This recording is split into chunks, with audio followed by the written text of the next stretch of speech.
This CM, this CME would be moderated by Dr. Monica Jethani. To talk about Dr. Monica Jethani, she is an eye specialist, frequent refractive surgeon. She is a gold medalist in prestigious exam of DNB in ophthalmology in 2012.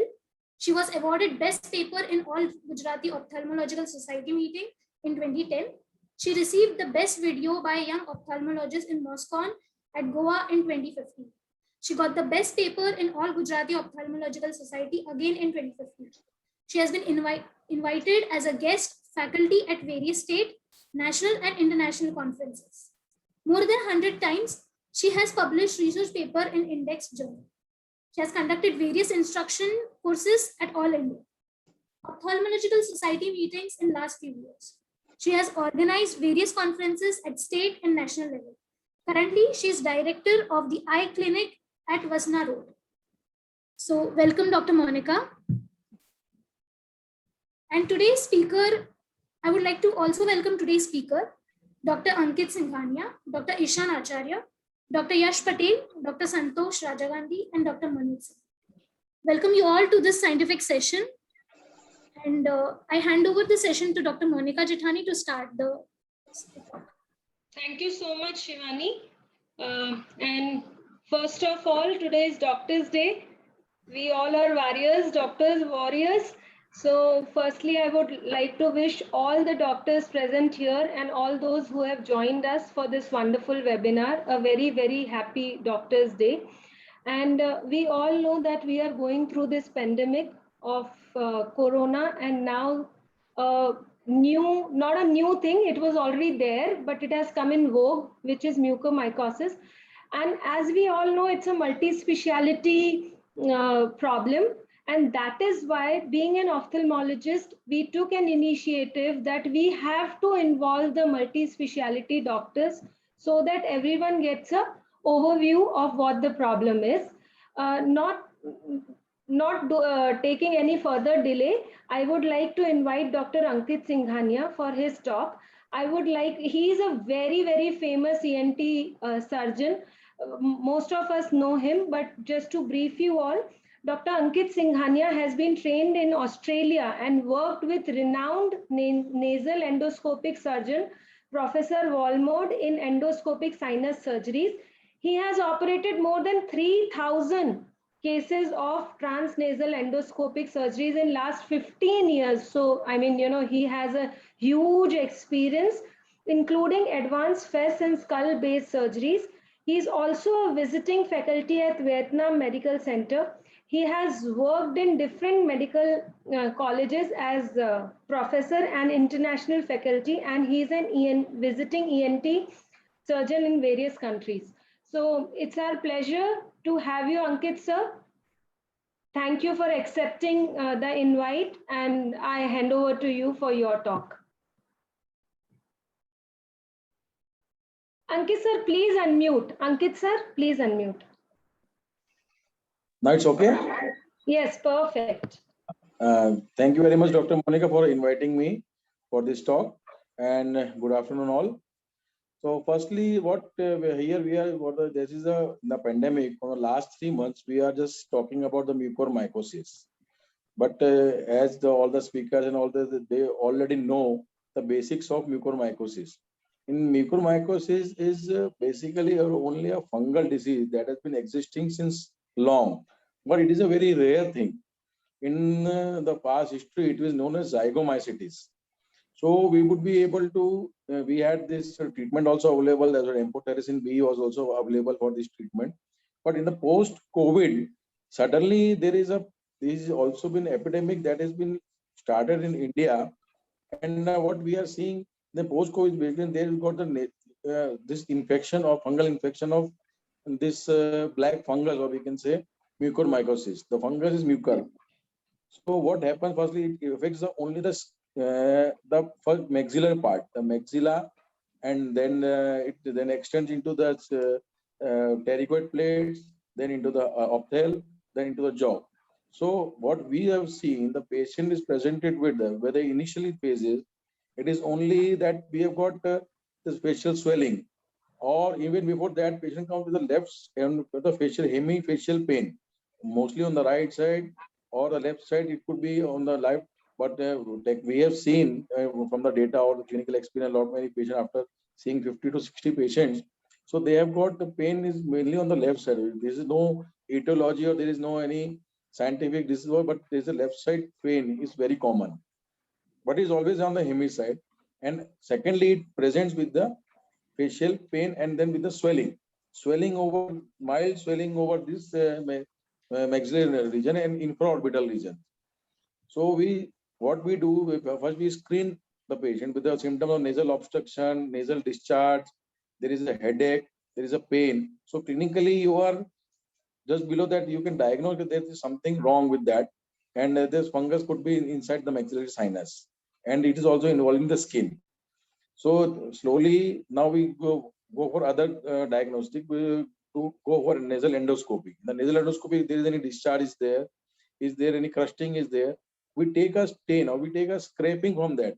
And the most there is when we send for this KOH staining. That is KOH is potassium hydroxide. It's very old method. So it causes which is used also, potassium hydroxide is used in detergents and everything. So it's for the fungal smear. And then under the microscope, we can see that there are zygomatices are there. So there could be a possibility of mucor inside the maxillary sinus. And now the diagnostic test is for that. We go for MRI, PNS with brain with orbit to see the extension and to confirm the diagnosis for the mucormycosis. Or there could be, but in the MRI you cannot differentiate between either fungus aspergillus or other or mucor. But in the images, what we see that in the T2 image there is a hypodense lesions. So the hypodense lesion it could be in the sinuses, could be in the orbit, or it could be the brain also if it is extensive. So why there is a hypodense lesion? Ideally, when there is a mucosal inflammation, then where there is sinusitis. What we see in the normal MRIs, there is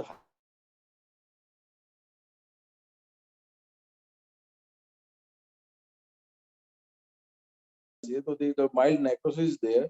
So that causes the hypodense lesion and especially in the T2 images. So whether there is a possibility of fungus, then then there is start the treatment. So we admit the patient. We start amphotericin B, and then we operate the patient with the endoscopically. What I do is with a modified Denker technique. In the modified Denker, there is a normal face is also there. We just remove and we do the medial maxillectomy endoscopically. But with the modified Denker technique, what we enter directly from the pyriform fossa of the nasal aperture into the maxilla, and we do the medial maxilla.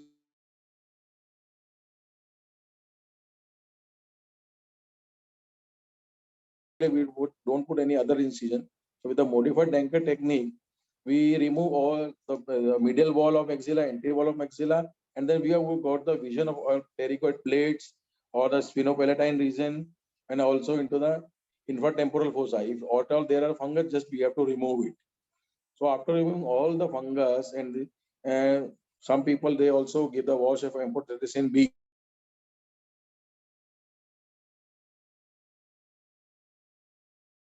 Get washed away. But even after this surgery, the most important thing, that is we have to go for the IV amphotericin B.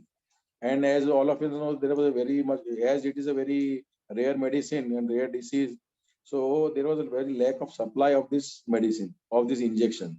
Now amphotericin B comes in two forms. First of all, there is a conventional, and other one is that is a liposomal. So liposomal, the cost is the biggest factor, and the simple one that was costing around 300 only, and the other one liposomal which is recommended internationally, and that is around 7,000 rupees. So what we can do, so ideally we have started with amphotericin B on the liposomal because it is a less nephrotoxic. It causes only 20% of nephrotoxicity, and other one that is causing 80% of the nephrotoxicity. So, and that is the dose is to 4 to 5 milligram adequate per per kg per day. So if the patient is of 60 kgs and the vial comes of 50 milligram, so if the patient comes, or if it is 50 kg round, we have to give 5 vials, around 5 vials per, and that is to be stat. It's to be stat given slowly IV in the saline. And other amphotericin, that is that dose amphotericin is conventional, but it is nephrotoxic. We give 1 milligram per kg. 1 milligram per kg we have given, and so that is only the 150 milligram vial is also available. So either 1 or 1.5 vials is given to the patient. And routine, every alternate day, we have to monitor the renal function test, especially the serum creatinine. Otherwise, it could be very drastic, or it could be damaging the whole kidney.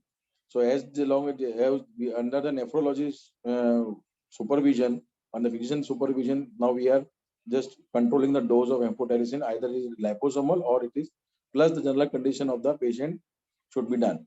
And ideally, it should be given 21 days. After that, what we have done, we have discharged the patient on Posaconazole. There are some literatures that Posaconazole oral tablet, this is also effective. That is second line of treatment. But somewhere they have the fallacy that they have started with Posaconazole injections, but this is not the choice of drug. It is an alternative and second choice of drug. Other thing that is very important, or what we have seen, we have opened up this sinuses, we have all the sent for the fungal culture, and it comes out to be asparagus. The white fungus was also there. So all the patient what we have operated is not only mucormycosis, but we have also got this.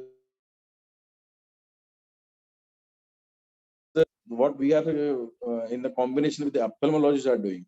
If the patient is coming to the ophthalmologist first, it means the disease has already been spread. It has already breached the lamina praepatia. It has the infraorbital plate, the supraorbital plate that has been eroded. So there is a chemosis or a ptosis or a swelling over the eye.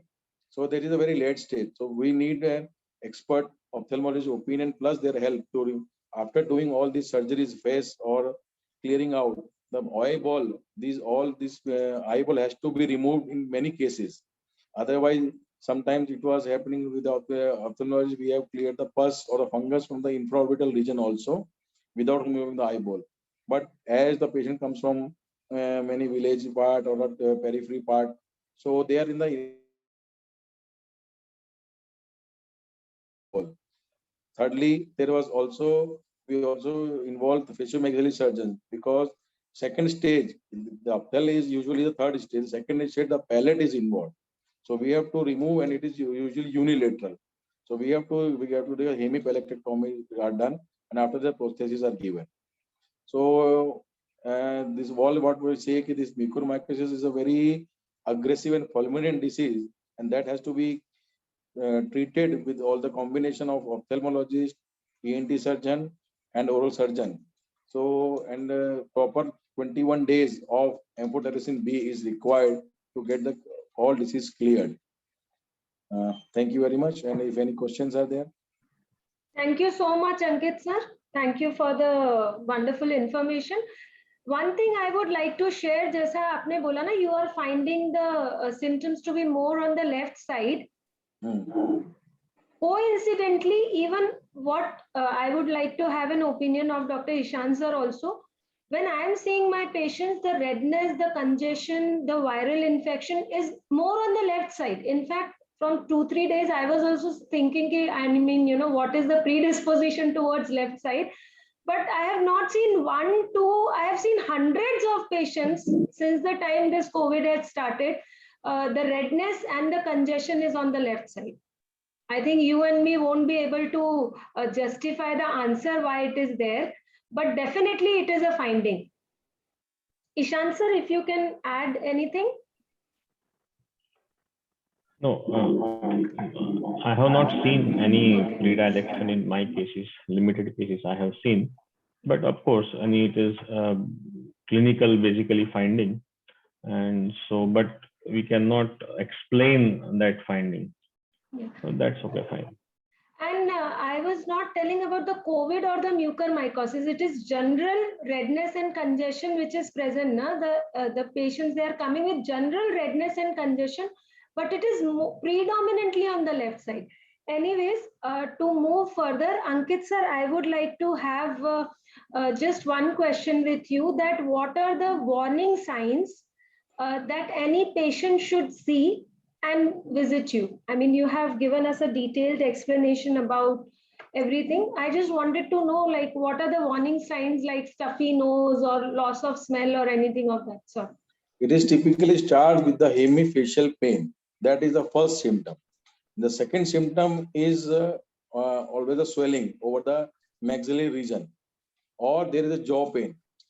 And thirdly, there is a nasal discharge, nasal obstruction, or like symptom. And then it grows on to any, but either in the palatal there is a discharge, there is a palatal swelling, the mandible swelling, or there is an ophthalmic swelling. So the warning main sign is hemifacial pain with swelling over the sinuses, and there on the pain over the maxilla and jaw. That has to be taken care of. Okay. So thank you so much, Ankit sir. Are there any other questions for Dr. Ankit? Is any of the panelists wanting to ask anything, or if there are any questions?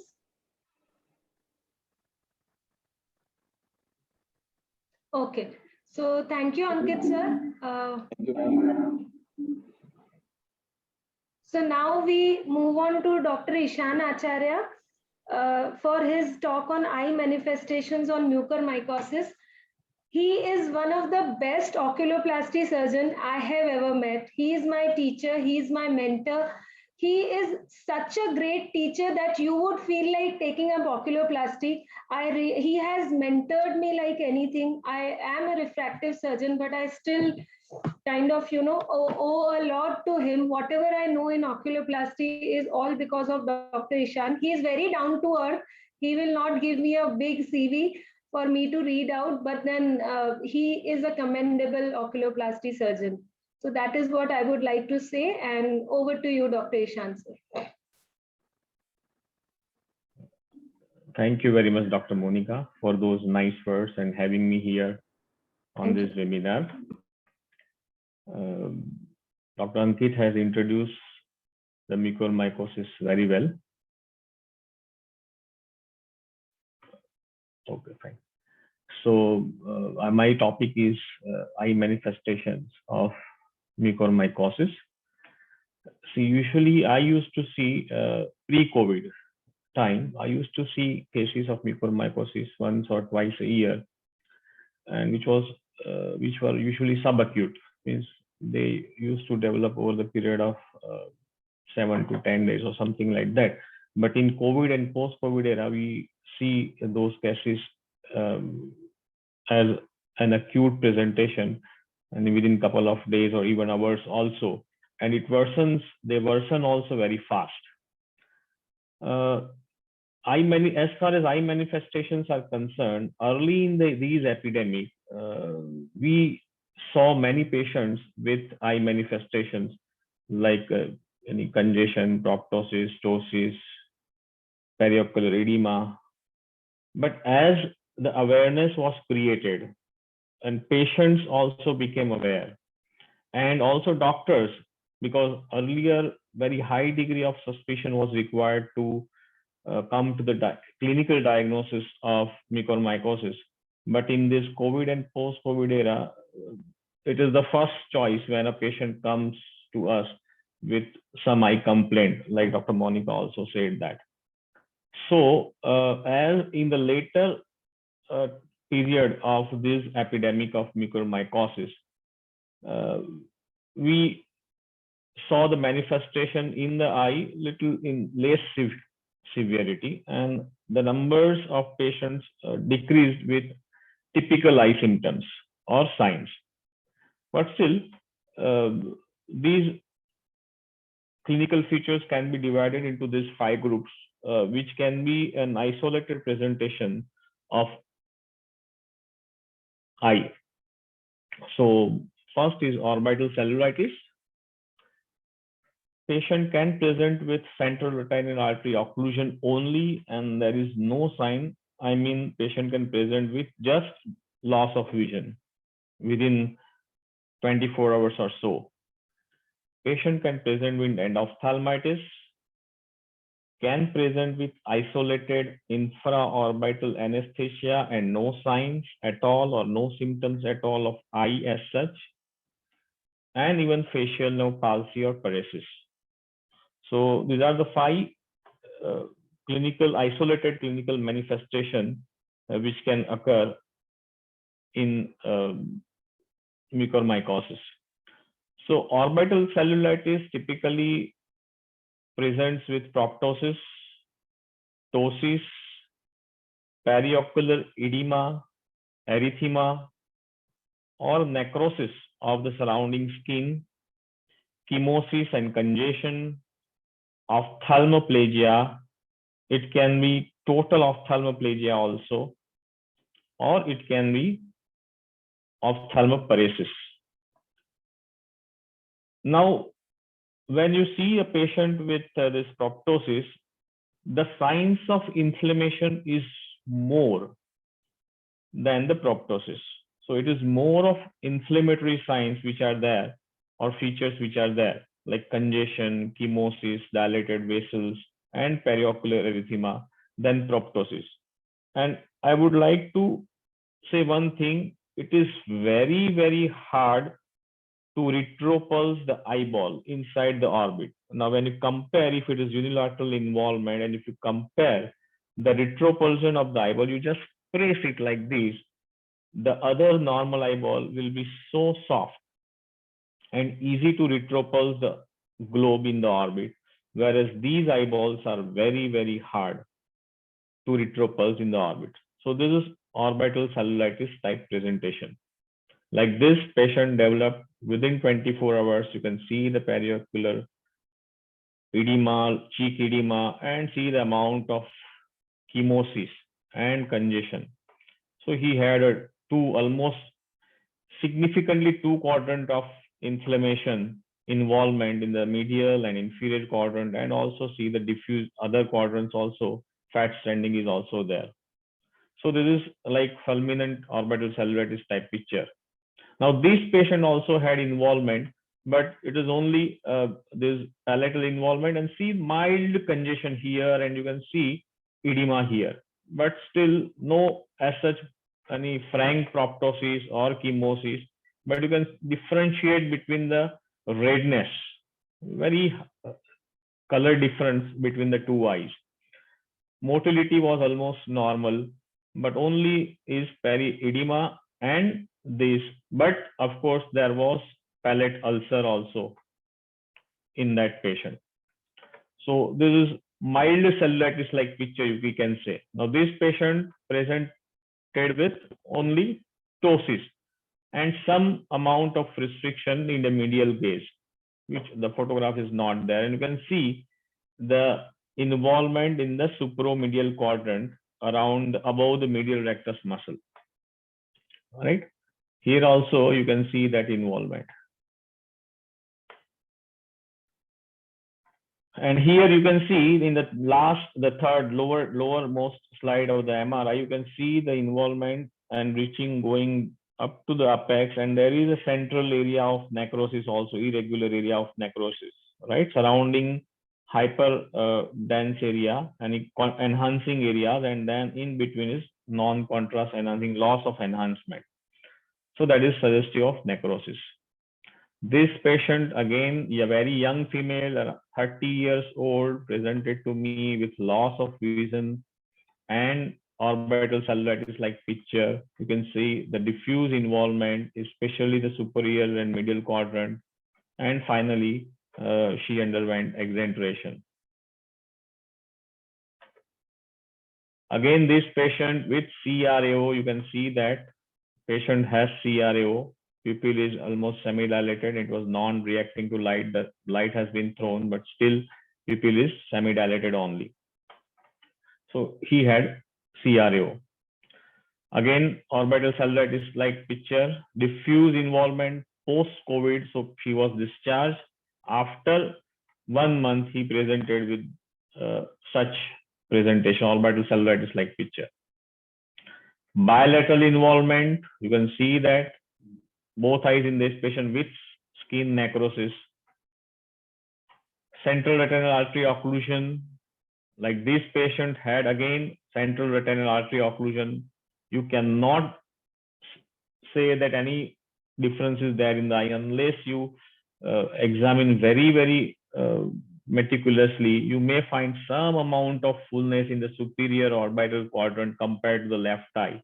But otherwise, motility is normal, absolutely fine. Only thing, when you ask patient, the patient does not have any vision, and you can see frank RAPD, relative afferent pupillary defect, in that.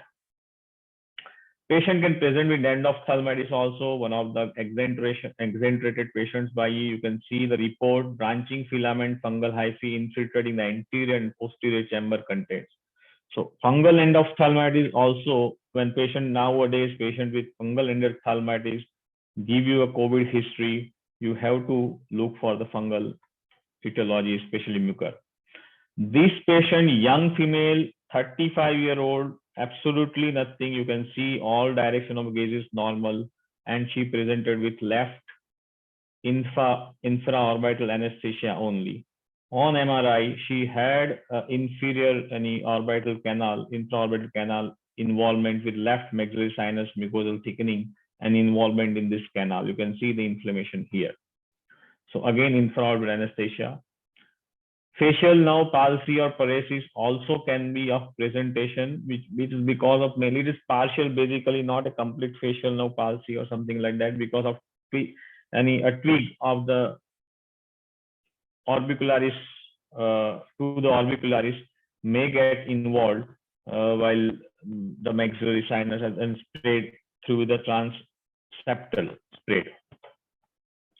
So this is a recently published article. Online survey was done, nationwide online survey, and published in the Indian Journal of Ophthalmology, Epidemiology, Clinical Profile, Management and Outcome of COVID-19 associated rhinoorbital cerebral mucormycosis in 2826 patients. So it was a very huge survey done online. The sheet, any Excel sheet was sent to all surgeons who were treating the mucormycosis.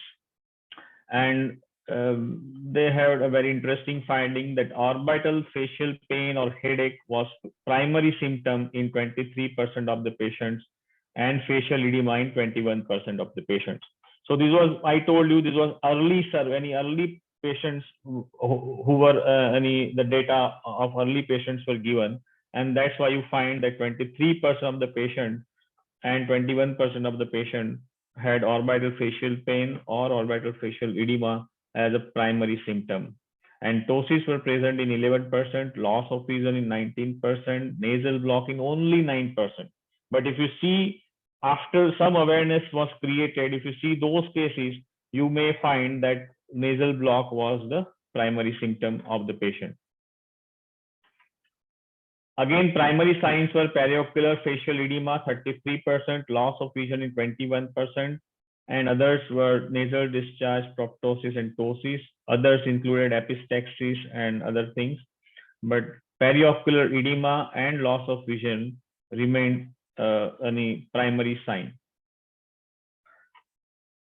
Unilateral, it was almost 63% involvement was unilateral, 2669 patients, and bilateral only 8.6%, and you can see 28%, which is really a significant number of patients, had no involvement of orbit at all.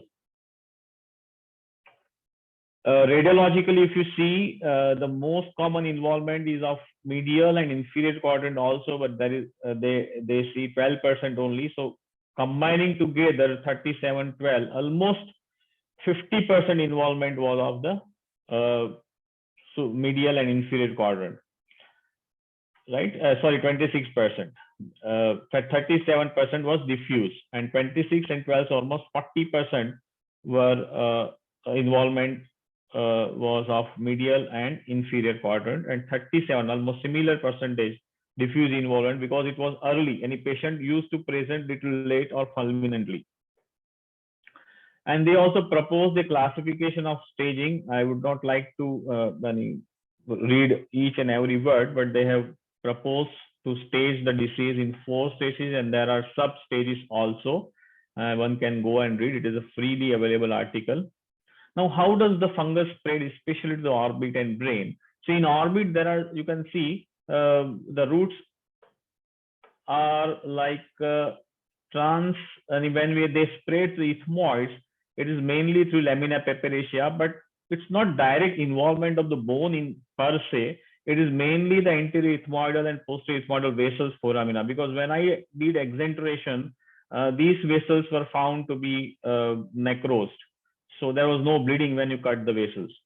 So, and lamina papyracea, if you, Dr. Ankit Singhania also will tell, and I found that it was not frankly involved, though of course there may be affection, but it was not frank. So it was not trans bone spread, rather than it was through those foramina. The other route of common spread is through the inferior orbital fissure, and that I will come to it later on, because it spreads from the pterygopalatine fossa, which actually functions as a reservoir of these fungal elements, and it is very, very important. The other route of spread is through the nasolacrimal duct also,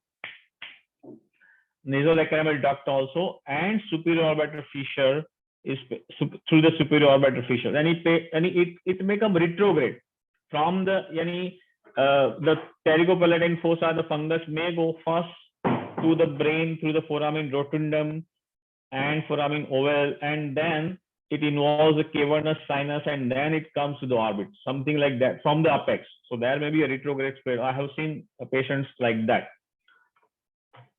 So this was published in 2005, rhinocerebral mucormycosis pathways of the spread, and he has written it very clearly that pterygopalatine fossa is considered to be the main reservoir for rhinocerebral mucormycosis, and extension in the orbit and facial soft tissue usually follows these routes. After proliferation in the nasal cavity, the mucor reaches the pterygopalatine fossa, inferior orbital fissure, and finally the retroglobal space of the orbit, resulting in ocular signs. The facial soft tissue, palate, infratemporal fossa can be infected through the connecting pathways from the pterygopalatine fossa. Therefore, debridement of the pterygopalatine fossa seems to be the definitive method of managing this infection. This was published before, way before the COVID. So it was published in 2005, but he has very clearly mentioned. So Dr. Dr. Ankit mentioned that this modified Denker's approach, that they remove almost everything posterior of the maxilla and they clear the pterygopalatine fossa. So to understand the anatomy of pterygopalatine fossa is very important. If anyone is interested, they can Google it also. But this is very important, but so that to understand the disease process as such. So it is actually the pterygopalatine fossa communicates with the orbit, communicates with the nasal cavity, communicates with the nasopharynx, communicates with the oral cavity and middle cranial fossa and infratemporal fossa. So it is like junction. So, and that is where the fungus stays and it spreads in all the direction. Now, why it goes directly there? It may go through the sphenopalatine foramen from the nasal cavity, because first colonization is always in the nose. And again, it is not only, it is more than cancer. The spread is more than cancer, like contiguous spread is also there. Fungus invades the vessels also. It causes arteritis, it causes thrombosis, and then necrosis, systemic hemorrhage, and everything. It has perineural spread, intranural invasion also, not only perineural, it invades the nerves also. So it is more than cancer. The spread is more than cancer. I don't think this is angio invasion HP, which is in the, as far as management of orbital disease is concerned, the first line, it depends on the stage on which the patient has been diagnosed. But there are three modalities mainly: the retrobulbar transcutaneous or transcanalicular amphotericin B. The concentration is 3.5 milligram per ml, and you can give injections in the quadrant of involvement also, according to the quadrant involvement. Slow injection with if patient is not under GA, then you can go for first 1 ml, you push the xylocaine, and then you give 1 ml of amphotericin B, because amphotericin B itself will cause inflammation. So you can give alternate on alternate days for 5-6 injections. I have given up to 4 injections. But the problem is that and you can't differentiate on subsequent MRI that the inflammation is because of amphotericin B or because of the persistence of the disease itself. And I have exaggerated patients who were given 4 or 5 amphotericin B and still there was no effect. And that is not the only thing which will work. And unless you give systemic amphotericin B, retrobulbar amphotericin B is of no value. So we have to give systemic amphotericin B. The other modality is limited debridement, especially it can be endonasal also when there is inferior or inferomedial and medial quadrant involvement. So ENT colleague and ophthalmologist can identify the structures. As far as possible, we should avoid the muscles if they are not frankly necrosed. We can remove the fat. So endonasal limited debridement, that will spare the eyeball. Or it can be transorbital, also transconjunctival, if inferior or inferomedial quadrant involvement. You can remove the fat and collection of pus or something like that through transorbital route. Again, there is no removal of the eyeball in this. And the last thing is exenteration, which can be lead sparing if leads are not and skin is not involved, and it can be total. We may have to sacrifice the leads also, lead skin also. So these are the 3 modalities of management of the orbital disease, depending on the stage of the disease. This is again a proposed management flow chart by stage. You can go through the article, it is very well delineated. But now we are seeing that cases were given and the patients were given 21 days, 30 days of amphotericin B, but still the disease keeps on slowly growing. So we are seeing recurrences in retroantral space, pterygopalatine fossa, masticator space, orbit also. We are seeing spread in the cavernous sinus, or there are satellite lesions in the brain like abscess, pachymeningitis, trigeminal nerve involvement, the skull of the base, and brain abscess. So yesterday only I was discussing with one of the ENT specialists who has dealt with many number of cases that it's like a ICU physician in COVID cases, and they are seeing, they were unable to help patients even if they wanted to.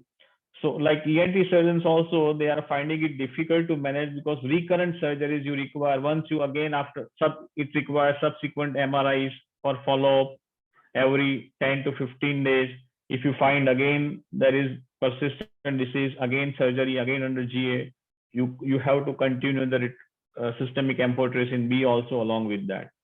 So it is really becoming, fortunately the numbers of cases have reduced, new cases, but the old cases are not like they are all disease free. They are roaming around, and even the mortality also is increasing. So thank you very much for listening me. Thank you, Ishan sir, for the super presentation as you are. And it was really an extensive presentation, and I hope and I'm confident that this will help this knowledge and the signs and symptoms which you discussed, which will really help the general ophthalmologist to pick up these signs and refer the patients to oculoplasty surgeon. So thank you so much, sir. I would request you to please stay because if there are any questions, we would take them at the end. Okay. And with this, I would now, because when we were planning this webinar, it was planned in a way why we took an ENT doctor first was because that is how the mucormycosis enters our body, and then it involves the eye, and then it involves the dental and neuro, and then if the patient is still not treated, the patient needs to be kept in the ICU. So that is how we have planned our sequence. Next, I would like to invite Dr. Yash Patel for his talk. He is one of the finest dentists and the head dentist and orthodontist at Right Bite Dental Clinic, Vadodara, first in-house orthodontic pediatric dental clinic dedicated to dentistry for kids, teens, adolescents, and those with special healthcare needs. He is also a consultant orthodontist at Narhari Hospital and GSFC Medical Center, panel dentist with BHEL, senior resident at Parul University, and a visiting consultant at more than 15 clinics in Vadodara, Naryad, Anand, and Surat. Dr. Yash Patel is a gold medalist from Rajiv Gandhi University, has always been interested in preventive oral health care, and he has been a national level table tennis player. That's amazing. And believes good oral and dental health is the gateway to overall health and well-being. So, Dr. Yash, we are proud to have you. Thank you so much for accepting the invite. And now I hand over the stage to Dr. Yash for his topic on dental involvement in mucormycosis. Thank you, Dr. Monica, and congratulations to you for organizing such a multi-speciality seminar, because we've believed and we know that mucormycosis is a multi-speciality infection and involving various parts of the body. So with that, I'll start my presentation on the dental involvement in mucormycosis. Of course, we've had Dr. Ankit and Dr. Ishan introduce mucormycosis to us and gone through, so I would not spend too much time on this. And we all know that it's a fatal fungal opportunistic infection caused by the class of fungi called phycomycetes.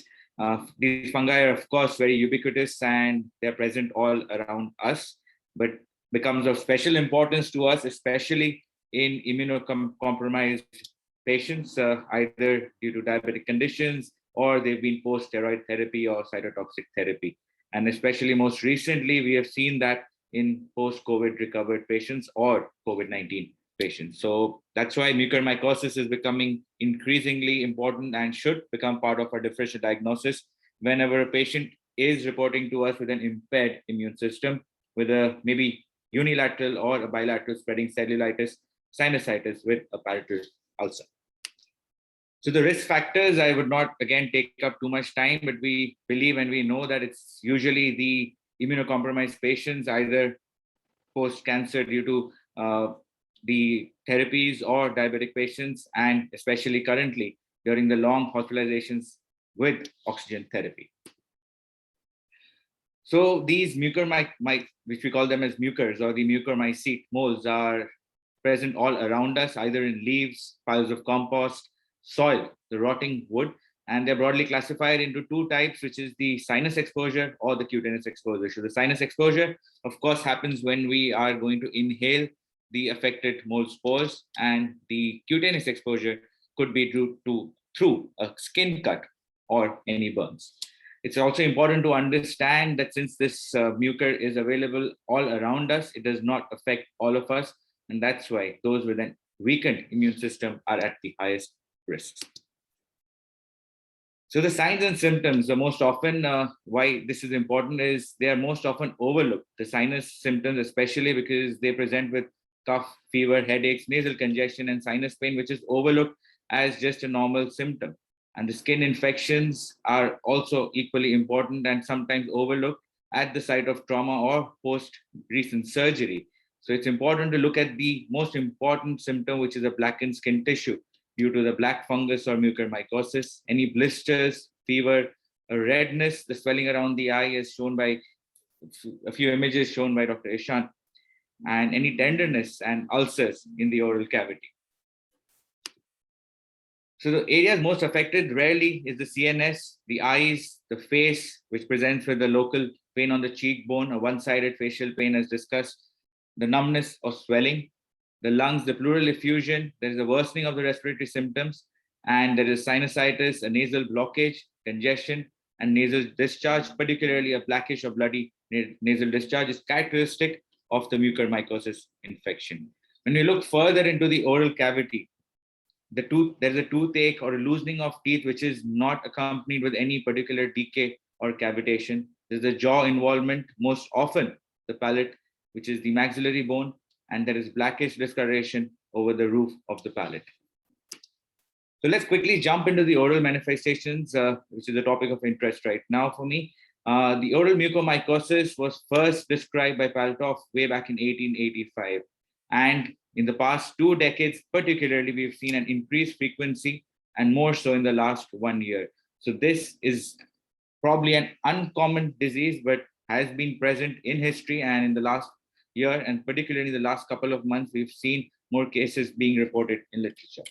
In dentistry, this condition, of course, gains increasing interest because sometimes this is the first manifestation which is seen either in the facial and oral tissue. The patient reports to us with a sudden jaw pain, a sudden loosening of the teeth in teeth without any particular cavitation, and we notice a palatal ulcer and ischemic necrosis, which begins in the mucoperiosteum, and there is a bony denudation present under the ulcer as well.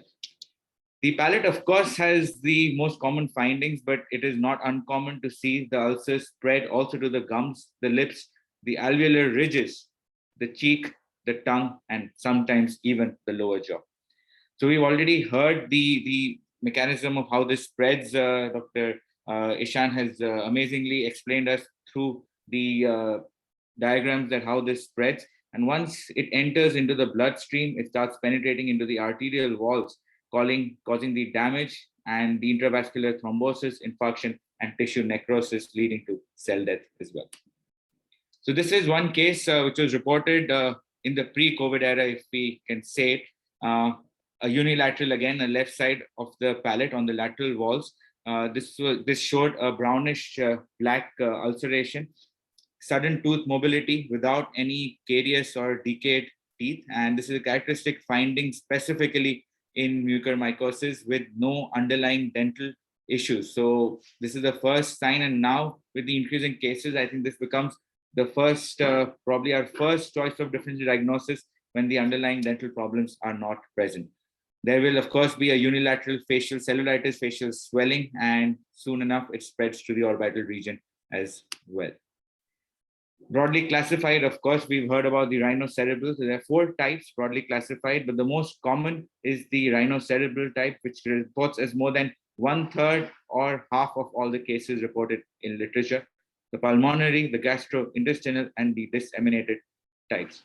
The rhinocerebral type can be further subdivided into the subtypes, which is the fatal, more fatal, the rhino-orbitocerebral form, and the less fatal, the rhino-maxillary form, which involves the sphenopalatine and greater palatine arteries, resulting in thrombosis of the turbinate and also causing the necrosis of the palate. So let me quickly run you through the diagnosis aspects. We've already heard about it, but the clinical signs and symptoms becomes our first course of action. And once we do expect the mucormycosis to be present, we can send them for further tissue samples, and a phlegm sample or a nasal discharge can also be taken. A characteristic sign in this cases is probably a blackish discoloration of the nasal discharge, and the MRI will definitely explain the extent of the inflammation and the air pockets which are present. On the histopathological slides, the H&E staining is the most common, and that will show us the long, broad, and non-septate irregularly folded hyphae. One characteristic finding in the histopathological slides is that the branching of these hyphae are at broad angles, and most often they're at more than 90 degrees to each other, which of course will be signing or hinting towards a mucor infection.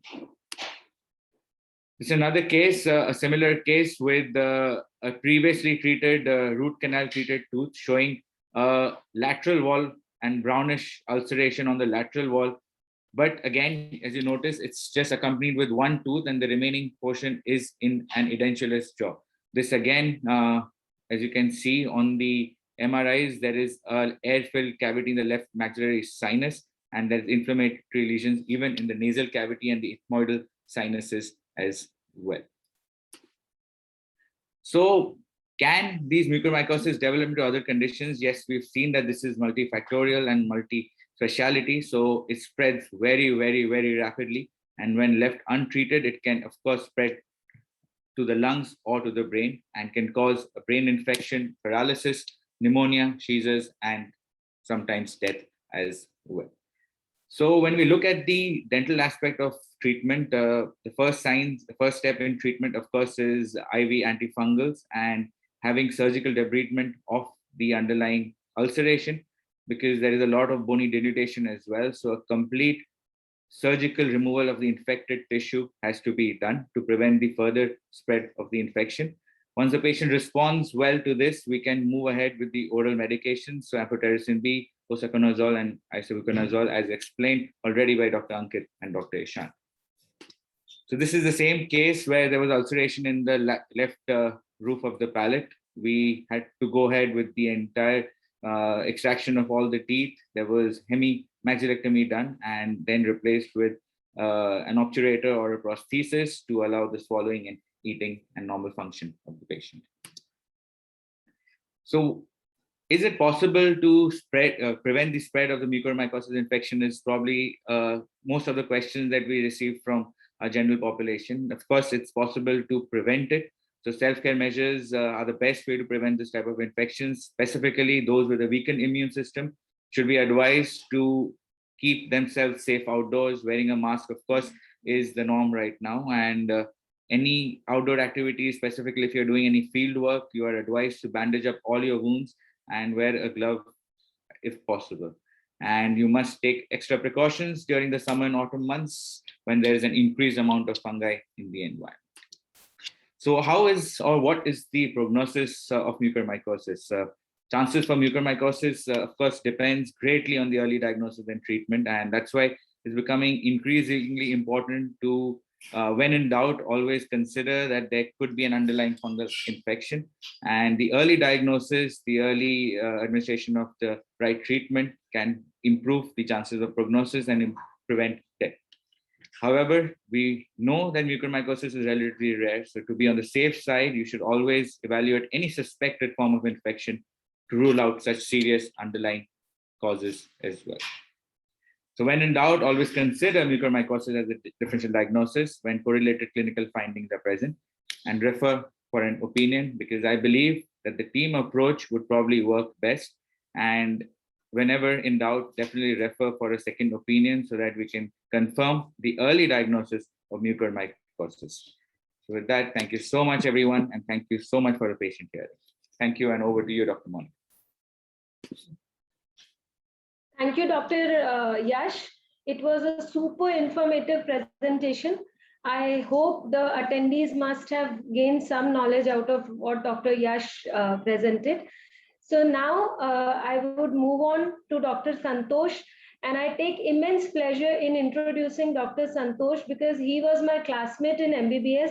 So I feel happy and proud to introduce him and to meet him after more than 15 years, even though if it is online. And to introduce him, I would like to say that he's a neurosurgeon with more than 6 years of experience, trained at some of the finest medical institutes in India, that is Fortis and Max Hospital. He has worked under experts in neurosurgical field and trained in minimally invasive brain and spine surgery, has performed more than 650 brain and spine surgeries individually, including complex brain surgeries, skull base tumors, neuroendoscopy, etc. Has experience in setting up and establishing a neuro department in medical college and private hospital, and is also heading the department. He has teaching experience in guiding DNB neurosurgery students at private hospitals and teaching medical undergraduates and postgraduates in medical colleges. So he is DNB neurosurgery from Fortis, and he has done his MBBS from Dr. B.R. Ambedkar Medical College, Bangalore. Dr. Santosh has many publications to his credit, and he has been a speaker at both national and international level. So with this introduction, I would like to hand over the stage to Dr. Santosh for his presentation on neural involvement in COVID and mucormycosis. Over to you, Dr. Santosh. Yeah, thank you. Thank you so much for your introduction, kind introduction. Can you see my screen? Yes, Santosh, it's and you're audible. Thank you. At the outset, I would thank the organizers of this event and Dr. Monica for being so kind to invite me for this talk. And I would like to share my little experiences on COVID-19, what I have seen in last 1.5 years. Initially, probably because I'm a neurosurgeon, I was not exposed to too much of COVID patients. But over a period of time, as the COVID progressed, there were a lot of patients involving neurological symptoms also presenting to me. So I'll just have a brief discussion regarding that.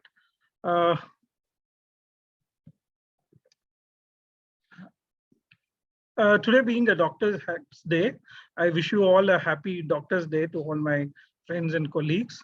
To all the people, the force that stood for the country during this tough times and this pandemic times. So coming to COVID-19, the novel coronavirus, it has affected all of us directly or indirectly. It has affected the way we practice. It had affected the treatment protocols. It has affected the level of precautions that we take in a day-to-day practice. So we know the common symptoms are, as we all know, it's fever, chills, cough, shortness of breath, fatigue, body ache, headache, loss of smell, sore throat, congestion, nausea, and all those things. But many of these patients also have neurological symptoms, could be mild to severe. So if you take the overall COVID patients, many of the studies show there's about 77 to 89% of the patients experience fever in COVID. About 61 to 81% experience cough, shortness of breath in about 3 to 26%, sore throat in about 10% of patients, and GI symptoms in about 5%. But if you think the neurological manifestations very common, actually, even if it is underreported, it's very common, especially at least 1/3 of the hospitalized COVID-19 patients were presenting with neurological manifestation. Initially last year, especially, I used to see a lot of patients coming with headache, and I just treat them as a regular stress related or a vascular headache, but they turned out to be COVID positive. So the manifestations, neurological symptoms could be any of these things from a mild to severe symptoms, loss of smell, loss of taste, headache, dizziness, diplopia, ophthalmoplegia, delirium, confusion, ataxia, seizure. It was even worse in some cases have been reported with GB syndrome, Miller-Fisher syndrome, and encephalitis, hypoxic encephalopathy, ischemic stroke. All these conditions can be seen in COVID-19 patients. On a whole, the whole thing is being termed as a new term called a neuro-COVID syndrome. So this whole thing. So how does this neuro-COVID syndrome occur? What are the routes of entry into the CNS? It could be transsynaptic or through blood entry.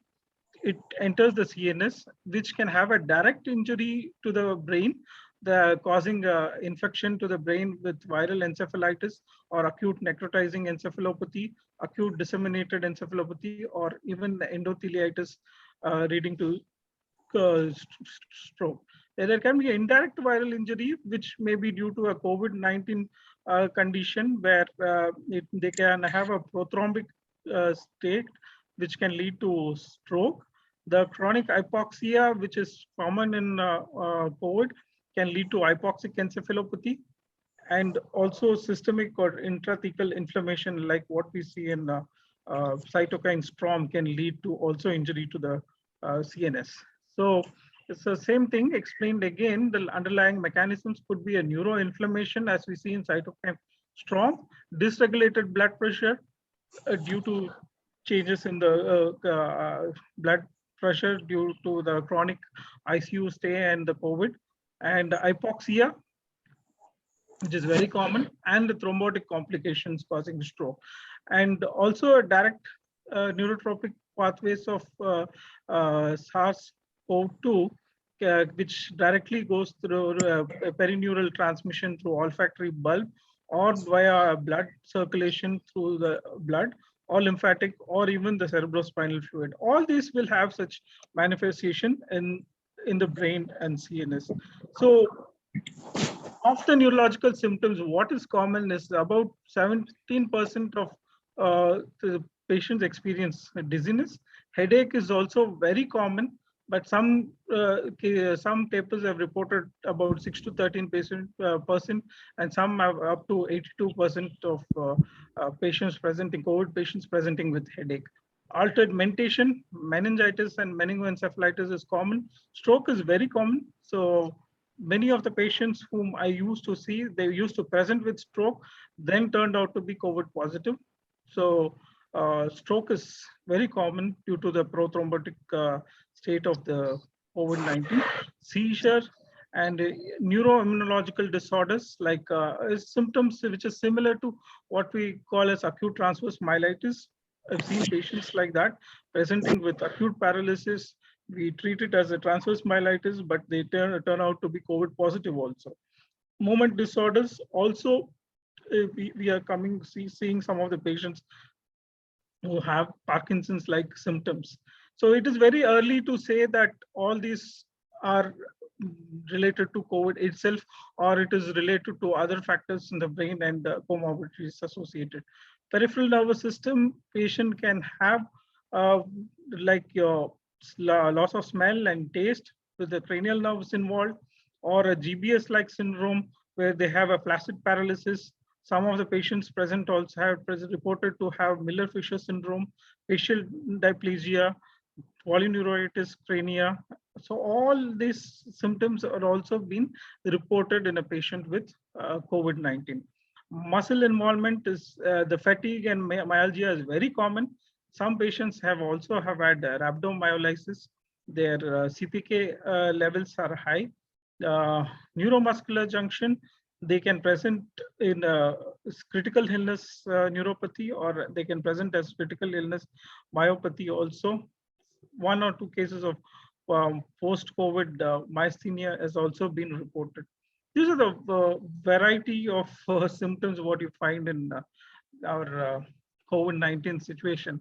Also, the other worry is post-COVID rehabilitation. So there are patients who have recovered last year and now coming up with new symptoms of neurological problems. It could be a micro or a macrovascular thrombosis causing stroke, which is a combination of all these reasons like immunological and non-immunological causes. And they are presenting with dementia, delirium, and also early Alzheimer's-like features they are presenting with. This was causing a new problem into our post-COVID rehabilitation. These are the variety of symptoms what the patients with COVID are presenting with now. One of these is what I could pick up was a stroke with a recent patient, which we had a left MCA tertiary infarct. He was a COVID treated patient presenting with a stroke. And today, as we were discussing about mucormycosis, so most of the other speakers before me had talked about it.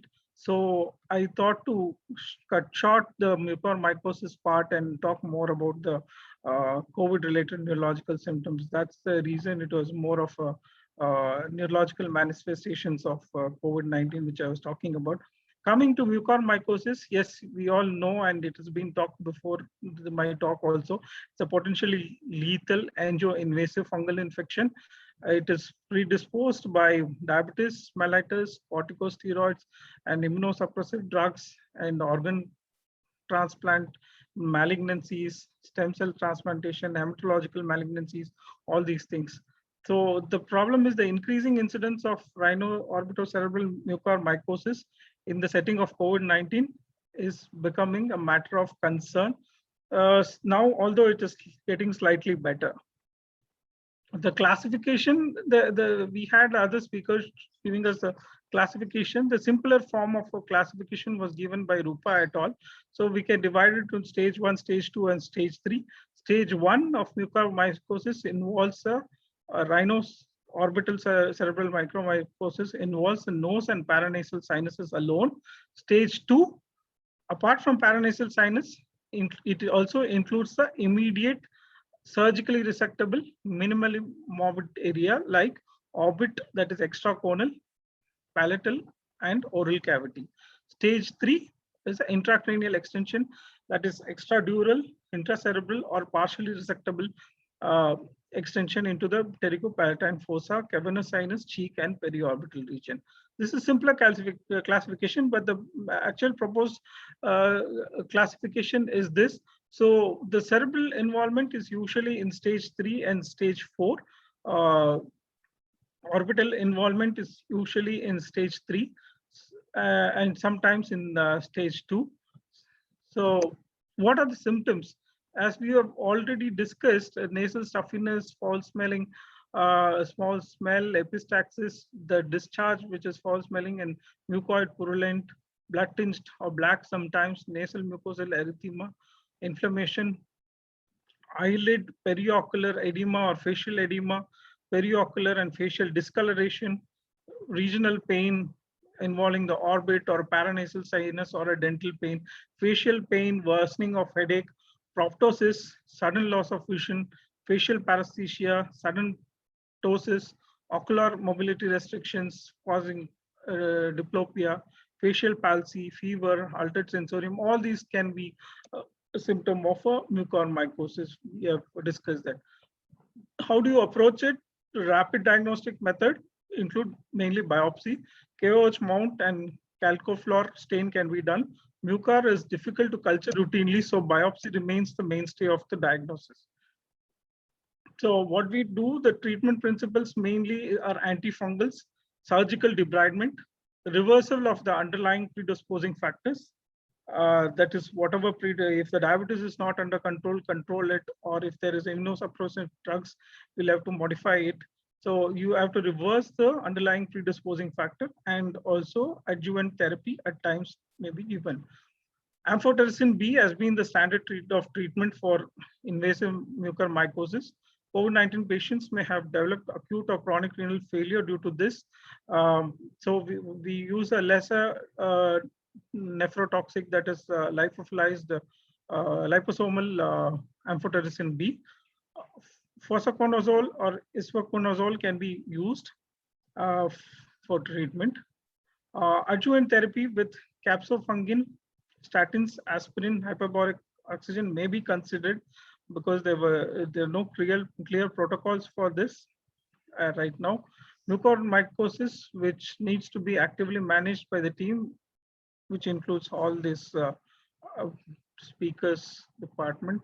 So this is a approach to a mucormycosis, rhinocerebral mucormycosis patient who, as a possible, when we suspect of a possible mucormycosis in a patient with the symptoms, if it is unlikely, that is, if the MRI is or a CT is not showing a mucormycosis, or if your KOH staining is not showing any mucormycosis or a fungal infection, then you just observe them. It is because that is unlikely to be a mucormycosis. Observe them and continue observation for 3 weeks.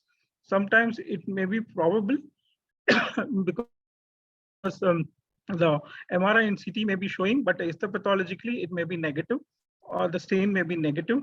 In that case, you start antifungal. If it is a proven case of ROCM, you definitely start antifungal.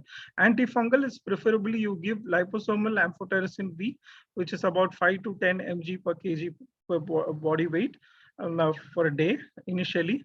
And you can switch on to oral fossaconazole, or in case they are this liposomal amphotericin is also contraindicated, then you can use fossaconazole.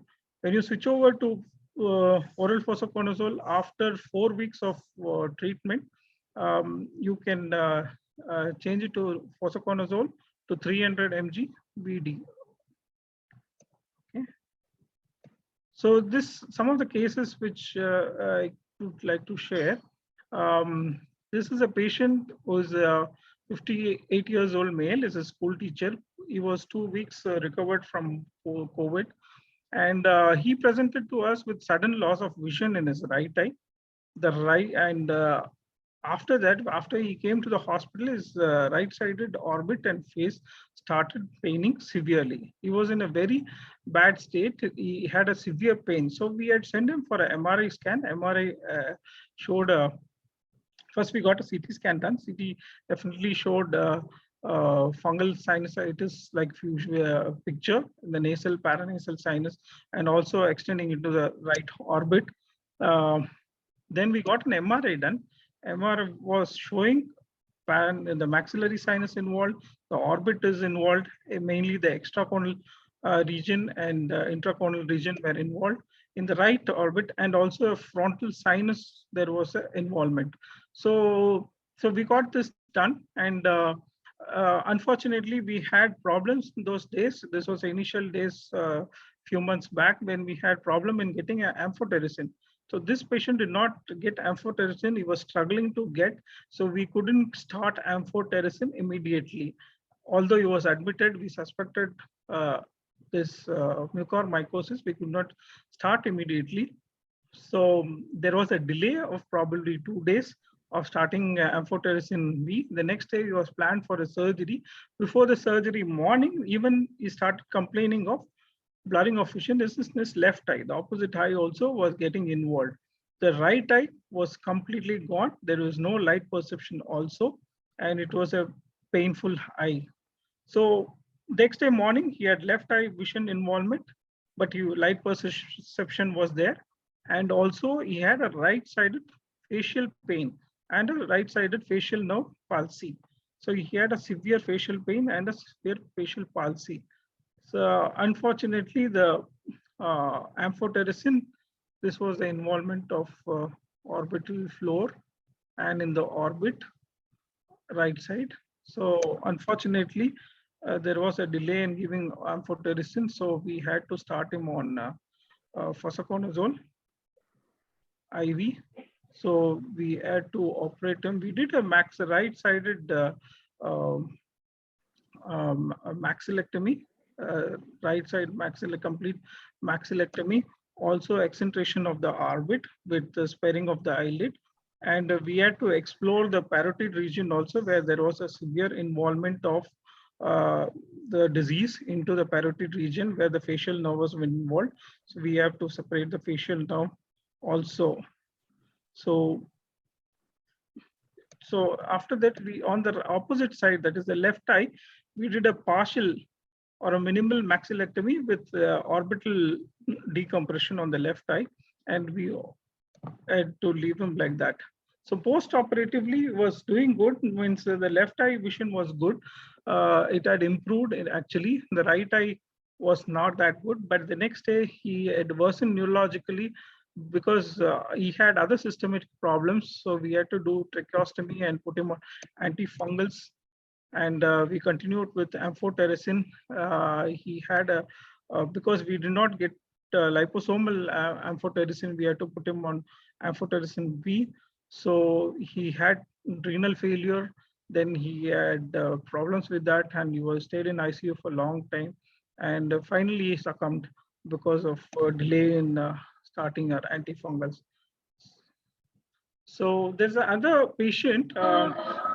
Santosh, Yeah. Can we please conclude if, I mean. Yeah. Yeah. Last 2-3 slides, it's okay. Yes, So, yes, yeah. This is only 2 cases. Yeah. So this, Other patient, 74 years gentleman, post-COVID, 25 days post-COVID. He presented with the altered sensorium. He had a cerebral invasion completely. The brain was involved in this case. It was involving the frontal lobe. There was an abscess formation here. He came in altered sensorium and seizure. The entire nasal and paranasal sinus were involved. The sphenoid sinus and the nasal cavity was involved. Luckily, his orbit was okay. Orbit was free from the disease and his vision was okay. So in this case, what we planned is along with the ENT, we did an endoscopic debridement of the nasal part. And I had to do a craniotomy and get the sinus part out, and also the part of the disease which was in the frontal lobe. So this person actually did well with antifungals. He got antifungals on time, and we have continued with oral fluconazole for now, and he is doing well and discharged. This is the last slide. Last patient which I'm talking about. This this patient had a perineural spread of the disease in the trigeminal nerve. So this part from the pterygoid region, it went into the brainstem region through the Meckel's cave. So this was an interesting case, but the patient had other issues, so they were not willing for surgery or any further managed. So we couldn't do anything with this patient, and we had to just put them on antifungal and discharge the patient. So on a whole, how do we prevent this? Could we prevent this for mycosis? Yes, of course, by using minimal corticosteroids, systemic corticosteroids as required and as per the protocol. Control of other factors like diabetes mellitus, then strict aseptic precautions like the humidifier, clean humidifier and oxygen and all, personal and environmental hygiene. And if a patient is long-standing COVID-19 on ICU with more than 3 weeks of ventilator and all, prophylactic oral fluconazole is suggested by some of them. Thank you. Thank you so much, Dr. Santosh, for the wonderful presentation. And next, I would, as Dr. Santosh said, that after all this, the patient needs to be managed in the ICU also. So we have none other than Dr. Manoj Singh, who is the ICU intensivist from Ahmedabad. He is MD, he is DT/CD, DNB chest, FNB in critical care, European Diploma of Critical Care and FICCM.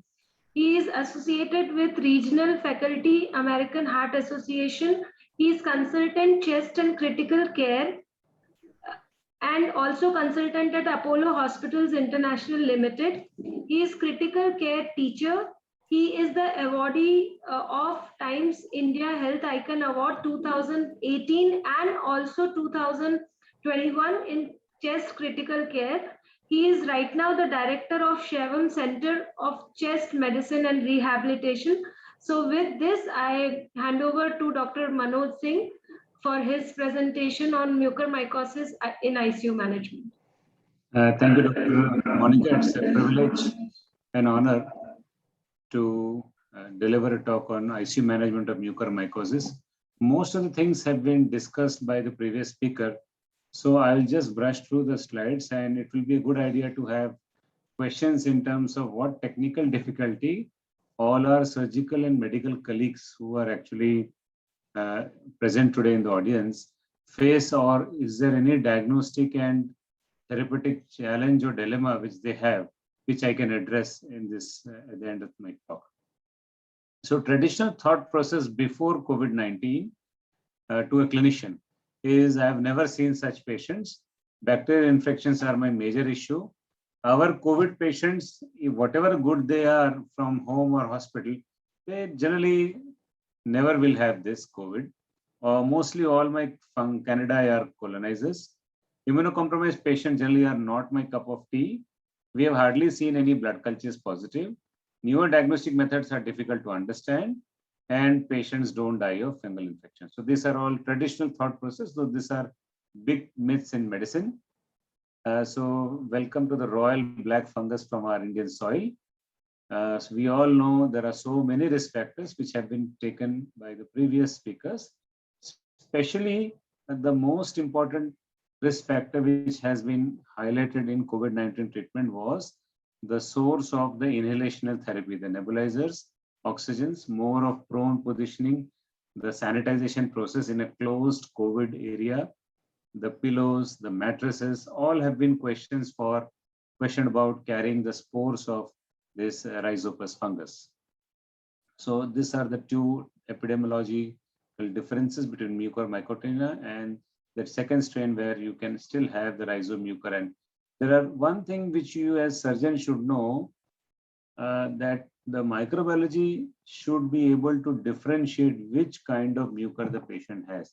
Just saying mucor does not mean mucor, because mucor is a genus. You should know what exactly the species the patient has. So most of the microbiological laboratory just report mucor and then leave it. There may be overlap, there may be the Saxenia, we also have seen Basidio bolus. In the last 2 months, we have treated more than 64 patients of mucormycosis post-COVID.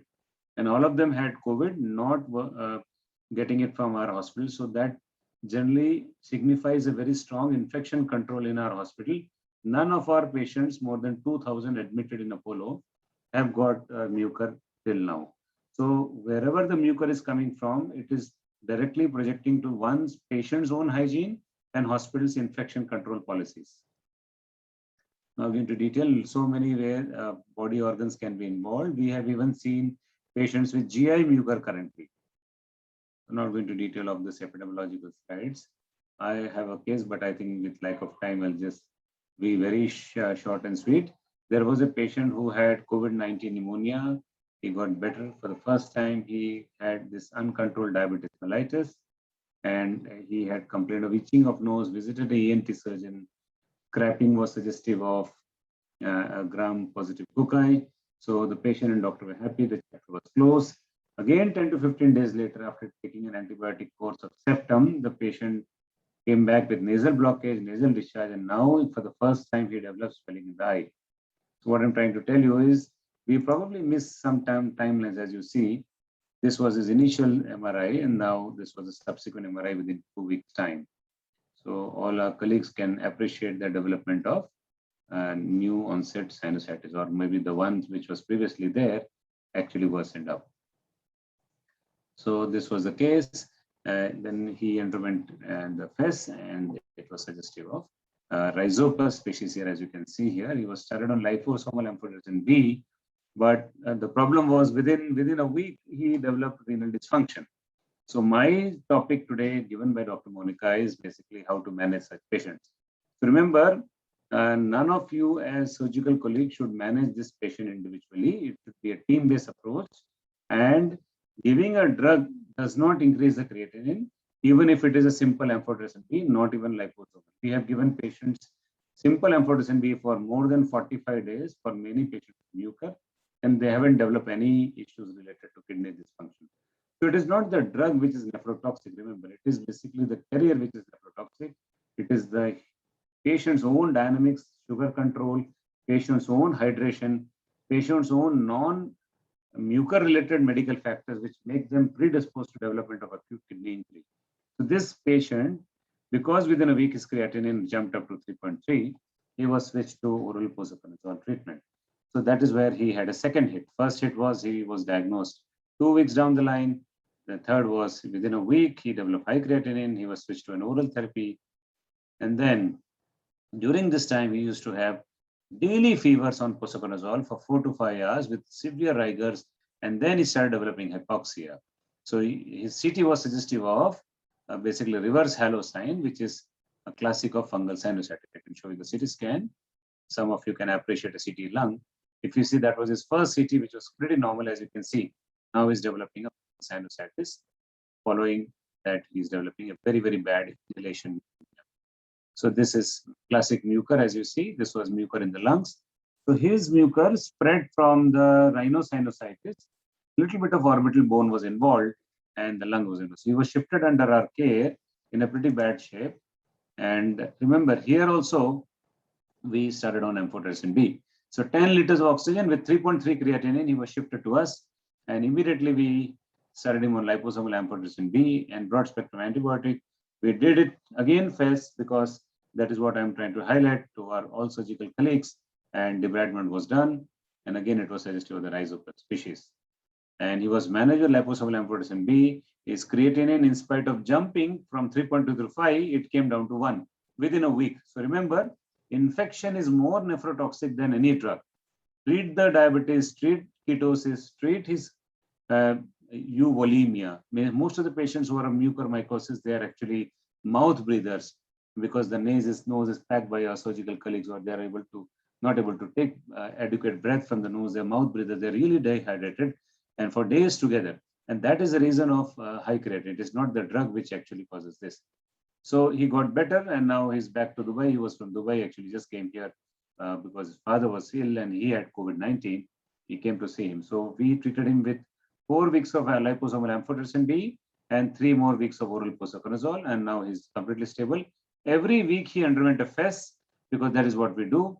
Even if he looks normal, the reports are normal, FES is mandatory minimum once every week. to supplement our medical management.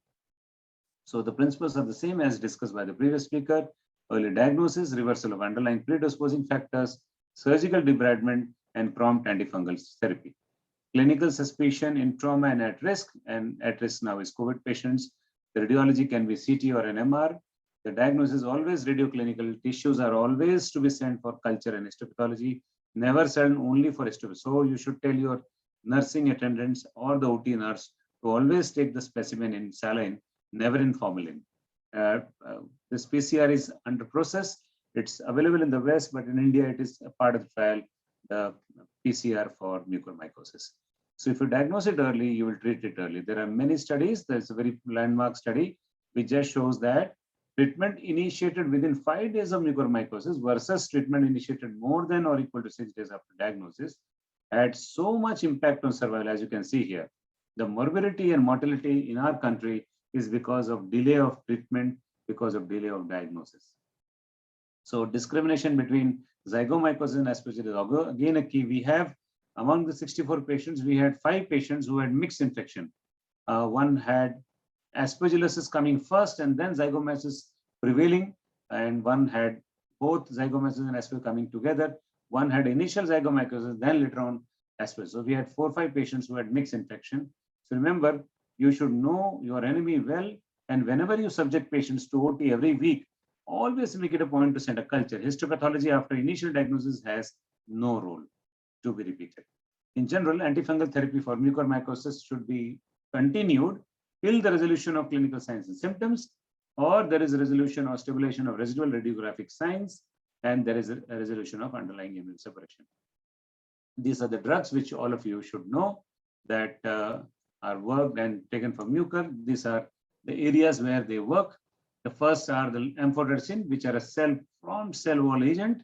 That is where they work. Then posaconazole or the isoviconazole, which works here at 14-alpha demethylase. This is actually in the cell wall, which is in the cell membrane actually. Then also the next newer therapies which have come after the echinocandins are the iron chelators, that deferasirox, and the newer ones are the granulocyte transfusion. The cytokine therapies have been studied. So these are the targets for treatment of mucormycosis. So most of the times we end up giving the polines followed by the posaconazole. That is what currently as a standard of care we are giving. Echinocandins we have used in patients who had CKD and were not tolerating amphotericin B, maybe because they had cost issues. So when we give echinocandin, always we combine with posaconazole because they alone don't have a very high fungicidal properties in the first 3 weeks. So the dose, as was said by the previous speaker, if you give conventional amphotericin B, the dose is 1 to 1.5 mg per kg. If you give liposomal amphotericin B, which was a real shortage, as you all experience in your patients, and the costly aspect also has to be told to the family. Never tell a family, yeah, I will operate on you. I will give 1 week to 10 days, then I'll switch to tablet and you will be fine. Never tell that. Always when we do the first counseling of patient, we always tell the approximate expense of the treatment will be not less than 15 lakhs wherever you stay. Because most of the time, the cost of the treatment is only because of the pharmacy plus the added blood test, which we regularly send to all our patients with mucormycosis. This is the caspofungin, the anidulafungin, micafungin. These are the drugs which can be given, but they are all for combination therapy. So amphotericin B is the first line treatment, is liposomal, 5 to 10 mg per kg. If you have CNS involvement, the higher the dose, the more rapid fungicidal property you will get. Use of simple amphotericin B is discouraged whenever there is alternative available if the patient has no monetary issues. If there is a monetary issue, conventional amphotericin B is equally effective than liposomal. Remember, all of you. Full daily dose should be given from first day of treatment. Never do half-hearted treatment. कि आज 5 mg दे देते हैं, कल 10 mg दे देंगे, पैसा कम हो गया तो 2 mg दे देंगे. Never do this. Stick to one principle: hit hard and hit once in mucormycosis. How to manage the amphotericin B nephrotoxicity? As I told you, the dose can be reduced, but below 5 mg per kg is never recommended. Give a break, stop amphotericin B, monitor for creatine. If the creatine is very high and if the patient has all the supportive problems, confounding factors for acute kidney injury sorted out, then there is wise step to actually give a break for a day. Yesterday, our one patient's creatinine suddenly jumped from 1 to 2.2. So we gave a break yesterday. Today, we have restarted at 5 mg per kg. Optimal management of fluid and electrolytes and acid base is key. All electrolytes that are regulated by renal tubules like phosphorus, magnesium, ionized calcium, apart from potassium, have to be done alternate day. And metabolic acid, the creatinine and venous bicarb should be done every third day to all patients who are on amphotericin B. Role of surgery, it is first line. Mucor respects no human anatomical boundaries. It has a direct impact on outcome. This is the new azole, which is the isavuconazole, which has come in India by trade name Cresemba. The dose is 372 mg 8 hourly for first 6 doses, followed by once in a day for rest of the duration which is prescribed. We have used that. This is available in India, in Gujarat as well, by the brand name Cresemba. Advantage is wide spectrum of antifungal activity, excellent oral bioavailability, not reliant on food intake or gastric pH, available in IV as well as oral formulation. Switching between oral and IV does not require dose adjustment, and there is no need of therapeutic drug monitoring. Caution, some species exhibit MIC greater than what is achieved with current dosing regimen. So, few patients, if you start with the isavuconazole, they have had breakthrough problems. So, we don't recommend, and our experience in this drug is limited to not more than 4 or 5 patients. Posaconazole, we have a strong clinical support. In the last 3 years, we've been using posaconazole because we are a preferred trauma center of this part of Gujarat. We had a lot of skin and soft tissue mucor before COVID as well. So we have a good experience of posaconazole for maintenance therapy after 3 to 4 weeks of amphotericin B. The dose is 300 mg twice a day on day 1, followed by 300 mg daily for the duration prescribed, but never do it as a first-line salvage therapy. I've discussed this. Is there a role of primary or secondary prophylaxis only for patients who are neutropenic patients or graft versus host disease, or where you suspect that he is at a high risk of mucor? So only these 2 patients who develop COVID-19 should be given posaconazole as a prophylaxis. Otherwise, all COVID-19 patients never should get a posaconazole for prevention or primary prophylaxis. Secondary should be given to only patients who have recovered and they still remain immunosuppressed after mucormycosis. So say they are maybe diabetic, they have underlying malignancy, they have finished mucormycosis therapy, then the prophylaxis can be considered for 3 more months after the maintenance therapy is over. In adjuvant treatment, we have discussed. We have had 2 patients, 64 patients who were not tolerating amphotericin B because of infusion-related issues, thrombophlebitis issues, centerline had issues. So we subjected them to hyperbaric oxygen therapy. We have a hyperbaric chamber right here in Apollo. So skin soft tissue, it works very well, but for rhinocerebral mucormycosis, its role is limited because the patient doesn't tolerate a hyperbaric session for more than maybe 10 or 15 settings because they start getting a lot of tinnitus, they start getting a lot of claustrophobia. But hyperbaric therapy is an added adjuvant therapy over and above the medical therapy. So with that, if you have to see the algorithm, whenever you suspect, do a radiological investigation, immediately go for biopsy. The treatment line is surgery plus antifungal therapy, and when to step down, whenever there is radioclinical stabilization.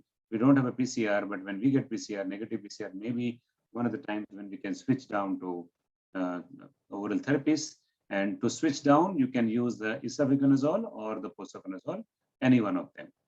So to conclude, early diagnosis in healthy as well as at-risk patients, prompt initiation of amphotericin B, no oral switch before 4 weeks, early radical surgery, hyperbaric therapy as a salvage, combination therapy in those who don't respond, and step down and switch to oral azoles whenever the patient has improvement. Thank you all. Thank you, Dr. Manoj. It was an eye-opener talk. It was really extensive and very well covered. So thank you so much.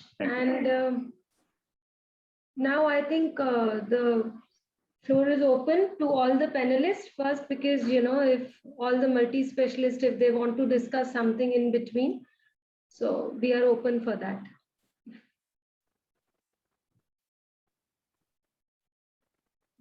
If you have any case in which you faced any difficulty and you want to discuss. So all the specialists are present.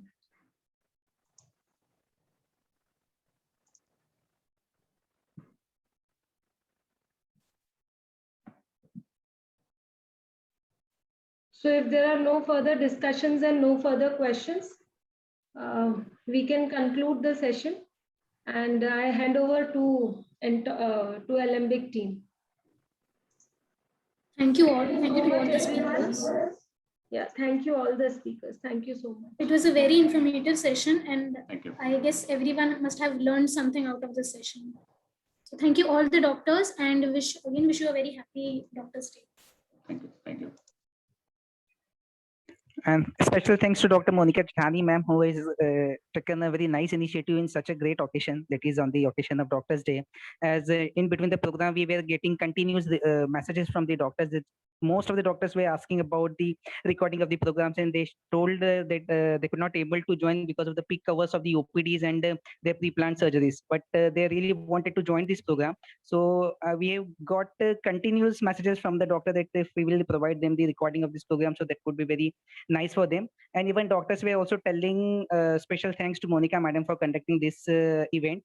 And at the same time, thank you very much to all the delegates, all the participants also who has given their valuable time, along with all the speakers too, for such a nice presentation. Thanks a lot on behalf of entire Alembic family. Thanks a lot, doctor. Thank you very much. Thank you so much. My pleasure. And thank you, Alembic team, for all the support. And once again, thanks to all the speakers for giving their valuable time. Thank you so much. Thank you. Thank you.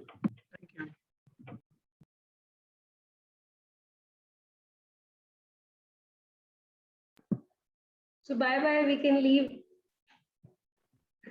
I'll close the meeting.